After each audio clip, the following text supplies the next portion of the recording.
राधे कृष्ण दोस्तों। तो आज मेरे दिन की शुरुआत हुई थी सुबह 5:30 बजे और बस फिर वही, क्योंकि अभी मैं ससुराल में हूँ और आज मेरे ससुराल का पहला दिन है। तो बस घर के काम करने के बाद और फिर लग गई मैं पूजा करने में। वहाँ पे तो ऐसे जैसे तैसे पूजा हो जाती है, लेकिन यहाँ पे ना जिस तरह से मम्मी पूजा करती हैं सासू माँ, उसी तरह से मैं पूजा करती हूँ। मतलब पहले बाकायदा भगवान के सारे बर्तन धुल के, भगवान पूज के, मतलब उस तरह से पूजा करना। तो मुझे ये चीज़ें बहुत अच्छी लगती है कि यहाँ पे ना कुछ चीज़ बड़े डिसिप्लिन से होती है। और वो चीज़, जबकि मेरी सासू माँ को कोई खौफ वौफ नहीं है, लेकिन एक होता है ना सास से चीज़ें सीखना, तो इंसान अपने आप चीज़ें सीख जाता है। वहाँ के तौर तरीके, मैं शादी से पहले पूजा नहीं करती थी, लेकिन देखते देखते थोड़ी बहुत मैं भी करने लगी हूँ। तो पूजा हो गई थी कंप्लीट। सुबह मेरे देवर जल्दी जाते हैं, तो पहले मैंने उनके लिए खाना बनाया। वो लंच लेके जाते हैं, तो उनके लिए सब्ज़ी चढ़ा दी और कद्दू की सब्ज़ी उनके लिए बना दी। और ये खाना सिर्फ उनका ही है, क्योंकि अभी पापा के लिए अलग खाना बनेगा और सूखी सब्ज़ी से पेट नहीं भरेगा, तो हम लोग के लिए भी अलग खाना बनेगा। और ये चाय भी सिर्फ उनके लिए है, मतलब उनके लिए और मम्मी के लिए। तो मैं सुबह पानी पी लेती हूँ। ये भी रूटीन को छोड़ना अपना टाइम मिल गया है, तो गर्म पानी पी रही थी मैं। और यहाँ पे ना यही हो जाता है, जब हम अकेले रहते हैं तो हमारे काम का रूटीन दूसरा होता है, क्योंकि हमारी प्रायोरिटी तब पढ़ाई होती है। लेकिन जब ससुराल में होते हैं तो हमें पहले सबको देखना पड़ता है, क्योंकि हम रिश्ते ख़राब नहीं कर सकते। जो रिश्ते अच्छे हैं उनको तो हम बिल्कुल ख़राब नहीं कर सकते। और सबसे पहले हमारे यहाँ ये बनती है गाय की लोई और गाय की रोटी।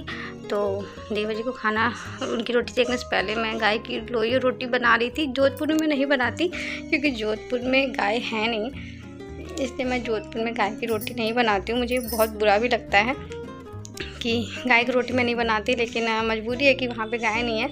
तो मैंने चाय बना ली है, चाय बना के छान के रख दिया। ये अभी सिर्फ 3 लोग की चाय है, अभी सब लोग सो रहे हैं। और इसके बाद जब भैया चले जाएंगे, जब मम्मी नहा लेंगी, फिर मैं दोबारा चाय बनूँगी इन मम्मी के लिए, शर्मा जी के लिए और छोटे भैया के लिए। वो भी सो रहे हैं।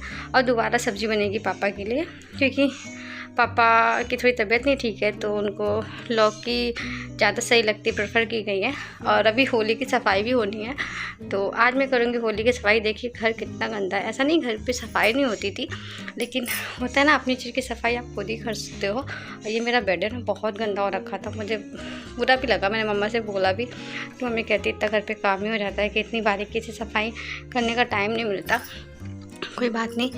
तो आज मैं 2 चीज़ की सफाई करूँगी। आज मैं अपना बेडरूम साफ़ करूँगी, बेडरूम और किचन आज कर लूँगी। बाकी बड़े भैया और छोटे भैया का कमरा मैं सोच रही हूँ मैं कल साफ़ करूँगी, क्योंकि एक साथ काम नहीं हो पाता। पापा के लिए सब्ज़ी लौकी की मैंने चढ़ा दी है, और जब पापा जाएंगे तब मैं उनके लिए रोटी बना दूँगी, उनके टिफ़िन के लिए।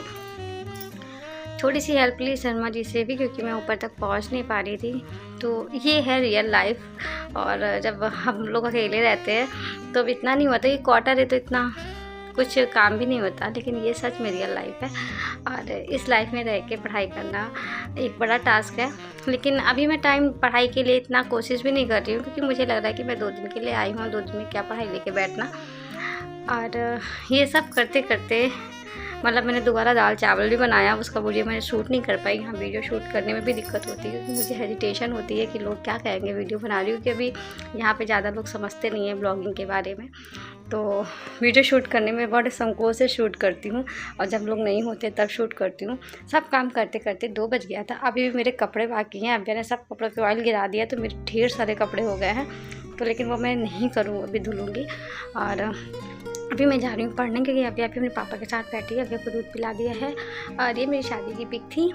अब मैं यहाँ पे बुक्स नहीं लेके आई हूँ, लेकिन इसमें ना मैं वो पार्ट पढ़ूँगी जो मेरा जल्दी कंप्लीट हो जाएगा, और वो पार्ट मुझे मेरे वहाँ पे बुक्स में मिल जाएगा। मतलब गेम्स के बारे में पढ़ूँगी मैं, और ये मैंने अभी तक कभी पढ़ा भी नहीं है। तो लगा टाइम मिल गया, ये टाइम मेरा अपना है। और ससुराल वाले जब बुरे होते हैं ना तो इतनी दिक्कत नहीं होती, लेकिन जब ससुराल वाले अच्छे होते हैं तब आप उनका दिल दुखाओ, ये ज़्यादा बुरा होता है। तो मेरे ससुराल वाले अच्छे हैं, लेकिन अभी वो पढ़ाई की वैल्यू शायद नहीं समझते। उन्हें नहीं पता कि एस्पिरेंट लाइफ क्या होता है। शादी के बाद अगर आप पढ़ाई कर रहे हो ना, इसका मतलब आप कुछ नहीं कर रहे हो। और ये उनका समझना भी सही है, क्योंकि अभी तक हमारे ऐसा कोई नहीं शादी के बाद पढ़ाई कर रहा हूँ। तो वो मुझे पढ़ाई करने से मना नहीं करते, लेकिन हाँ थोड़े घर के काम को नहीं हम छोड़ सकते। शादी के बाद एस्पिरेंट लाइफ दूसरों के लिए नील होती है। लोग इस चीज़ को नहीं समझते हैं कि एक शादी के बाद भी एस्पिरेंट लाइफ होती है, तो उसके लिए हमेशा मैं निकालना पड़ता है। मुझे नींद आ रही थी, लेकिन मुझे लगा नहीं, मैं अगर अपनी कंसिस्टेंसी छोड़ दूँगी तो शायद जब मैं जोधपुर जाऊँगी तो मुझे कंटिन्यू करने में प्रॉब्लम होगी।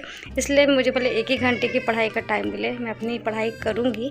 और इसमें खुद ही पढ़ाई पर फोकस नहीं कर रही हूँ, क्योंकि आप लोग समझते हो कि हम जब 4 दिन के लिए आए तो हम पढ़ाई का करेंगे तो लोगों को ड्रामा लगेगा। और शादी के बाद पढ़ाई करना शायद लोगों को ड्रामा ही लगता है कि काम चुरा के बैठ के पढ़ाई कर रहे हैं, जबकि ऐसा नहीं होता। शादी के बाद ही हमें अपनी वैल्यू समझ में आती है कि हम और कुछ कर भी सकते हैं। तो ऐसे में ब्लॉग में बने रहिए। बाय।